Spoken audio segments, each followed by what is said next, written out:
Teman-teman, sebelum nonton jangan lupa ya klik like, subscribe, and share.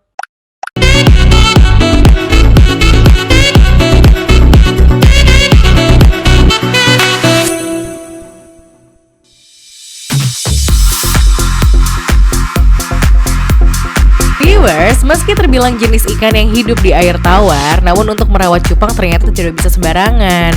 Beda jenis cupang tentu mempengaruhi cara perawatan yang berbeda juga.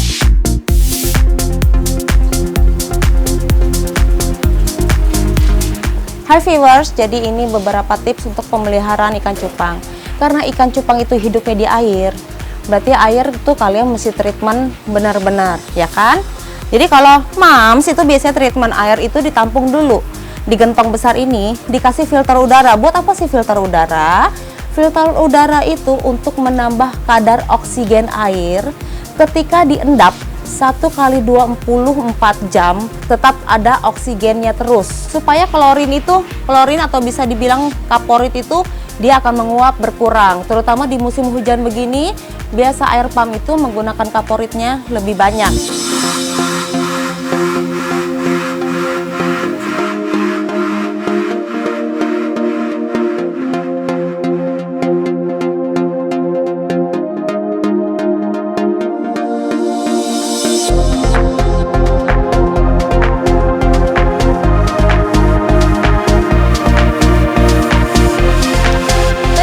Udah ngebahas mengenai gimana sih treatment air untuk ikan cupang secara sederhana.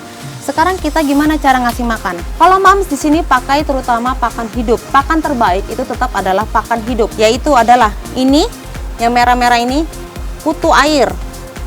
Kita biasa bilang ini kutu air. Ini salah satu barang mahal sekarang. Yang kedua itu adalah jentik nyamuk. Kalau kalian tahu jentik nyamuk, tapi itu harus benar-benar dibersihkan. Ini beberapa kotoran yang sudah mams bersihkan karena terlalu banyak belatung yang akan menjadi racun buat ikan cupang, yang biasa kita sebut nanti nama sakitnya adalah sisik nanas. Ini adalah lumayan berbahaya, cukup berbahaya untuk ikan cupang. Jika sakit ini, kesempatan untuk sembuh itu kurang lebih sekitar cuma 90-99% doang. Jadi cara kasih makannya dari sini sudah dibersihkan, biasa sudah mams pisahkan lagi ke tempat yang sudah benar-benar bersih. Itu akan kita saring, sudah bersih, tidak ada belatung, tidak ada apapun di sini. Tidak ada belatung, tidak ada apapun. Itu kita masukkan ke sini. Tapi tetap harus dipastikan benar-benar bersih, karena terkadang belatung-belatung kecil itu yang kecil-kecil banget itu suka terbawa. Maka benar-benar mesti kita lihat kotoran itu. Kalau kotor biasa diginiin, tuk tuk tuk. Jika sudah, masukkan ke sini.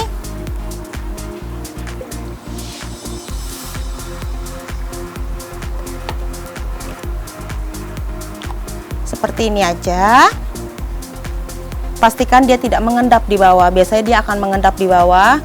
Biasa sebelum pakai jangan lupa dikocok. Ketika selesai dikocok, tinggal dikasih aja. Satu-satu semua sampai selesai. Tetap pastikan makanan untuk ikan terbaikmu itu bersih dari semua belatung ataupun hewan-hewan lain.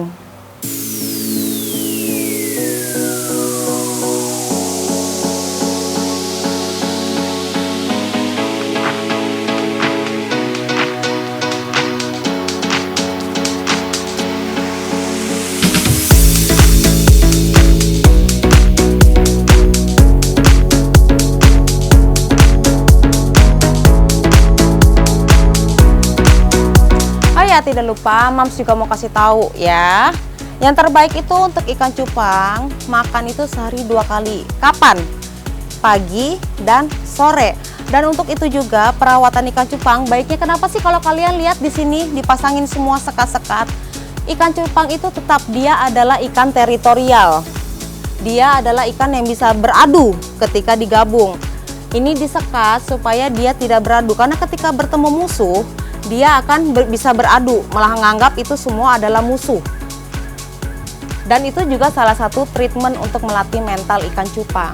Biasanya kalau di mams kasih makan, Habis kasih makan, disuruh olahraga, dibuka sekat per 2-2. Biar mereka beradu seperti ini. Nah, biar mereka beradu. Karena kalau nggak dibuka juga sekatnya, bahaya untuk sirip-siripnya bisa lengket. Dan itu akan repot lagi untuk perawatannya supaya kembali sedia kala. Ini ada beberapa contoh itu yang Mams lihat hari ini ikannya agak kurang enak badan. Ketika masih kurang enak badan di awal, itu masih gampang. Gimana sih cara ngelihatnya? Ikan cupang itu sakit. 1. Makanan tersisa cukup banyak, sisanya banyak. 2. Warnanya akan memudar, tidak seperti biasanya. Dan yang 3, ikan akan terlihat diam, entah dia diam di bawah, entah dia diam di atas. Kalau biasa di Mams, ketika ikan itu terlihat nampak kurang sehat, langsung segera karantina karena bisa membahayakan ikan-ikan yang lain karena itu menular. Jadi langsung kuras airnya, kasih beberapa obat tambahan dan airnya dipendekkan karena dia salah satu jenis ikan yang mengambil udara itu dari atas, mengambil nafas itu dari atas. Jadi supaya memudahkan dia karena dia sedang tidak enak badan. Jadi tidak perlu bekerja keras terlalu tinggi kalau kita taruh. Selain itu juga, ini salah satu perawatan penggunaan daun ketapang. Apa sih fungsi daun ketapang yang dari tadi kalian lihat tuh kenapa sih airnya coklat-coklat? Daun ketapang ini salah satu fungsinya adalah 1, untuk menaikkan warna. 2, menyerap racun di dalam air. Dan yang 3, menyamakan pH seperti kehidupan ikan aslinya. Karena ini merupakan ikan cupang itu tetap pada awalnya dia adalah ikan rawa-rawa. Jadi menyesuaikan seperti hidup di habitat aslinya. Ini sedang dikarantina, maka kita langsung segera pisahkan. Hati-hati, serokan, tangan, dan soliter ini benar-benar kalian harus cuci bersih. Jangan sampai yang lain juga bisa terkena imbasnya.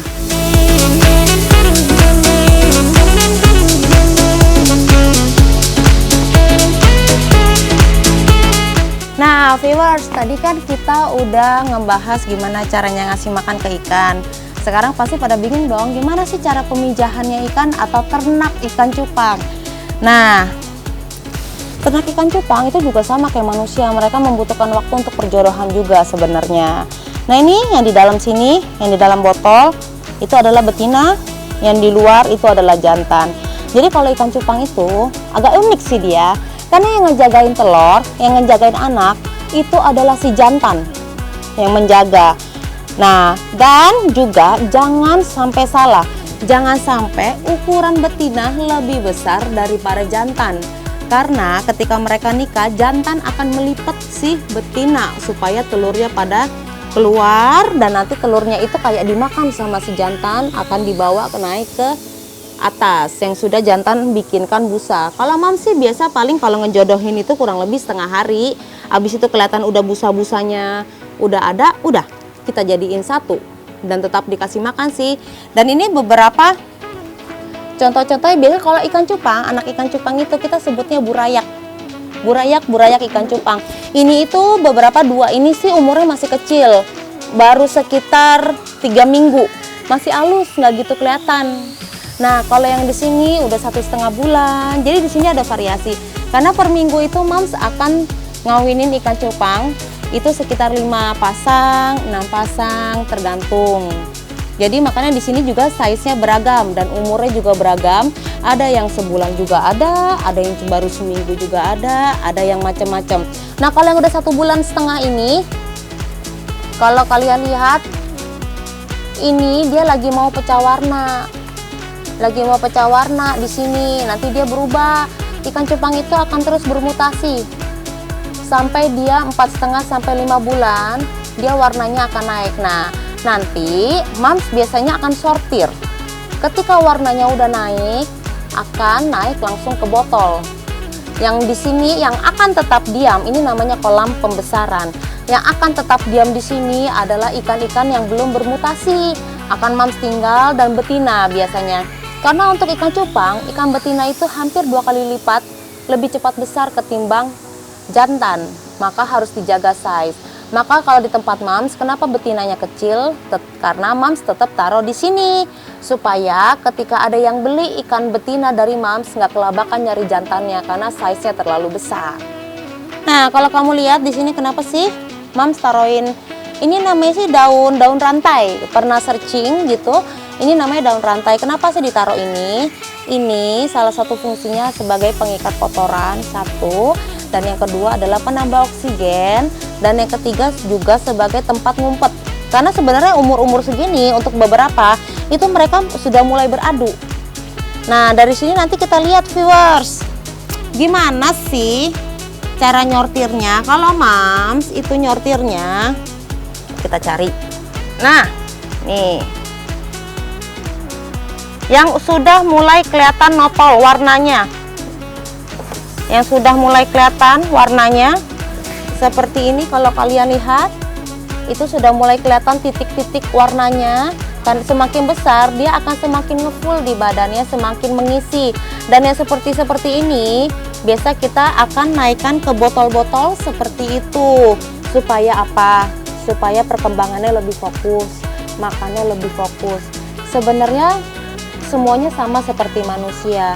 Ketika ikanmu tidak makan secara teratur dan tidak fokus, tentu semua perkembangan pun akan terhambat juga. Jadi ketika ikanmu sehat, ikanmu makannya teratur, kau menjaga airnya dengan luar biasa, maka dia akan bertumbuh normal.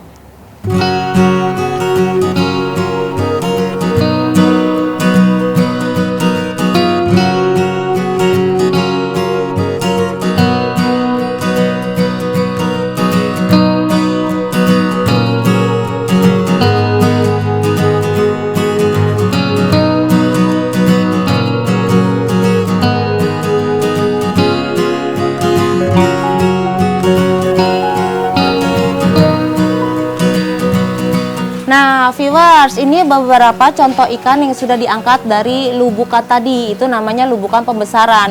Beberapa ikan yang sudah potensi untuk dia warna naik warna, yang sudah notol-notol kelihatan warnanya. Kita akan taruh di sini.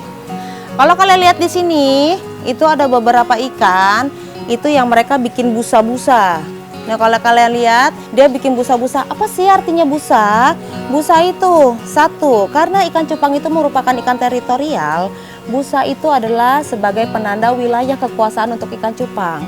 Dan yang kedua adalah ikan cupang sangat keadaannya lagi senang. Berarti air yang kalian berikan, makanan dan semua yang kalian berikan cocok buat dia, membuat dia happy di dalam air. Dan yang ketiga itu adalah artinya sebenarnya dia juga mau nikah, karena busa-busa inilah yang nanti untuk menetaskan telur-telurnya itu di sini. Nah nanti ikan-ikan yang dari sini semua akan kita pilih lagi, kita sortir lagi mana ikan-ikan yang terbaik, yang layak untuk naik ke toples lebih besar lagi, untuk supaya semakin besar itu wadah, ikan itu juga badannya semua akan semakin cepat besar juga. Bukan di ikan doang, hampir sebagian binatang juga begitu.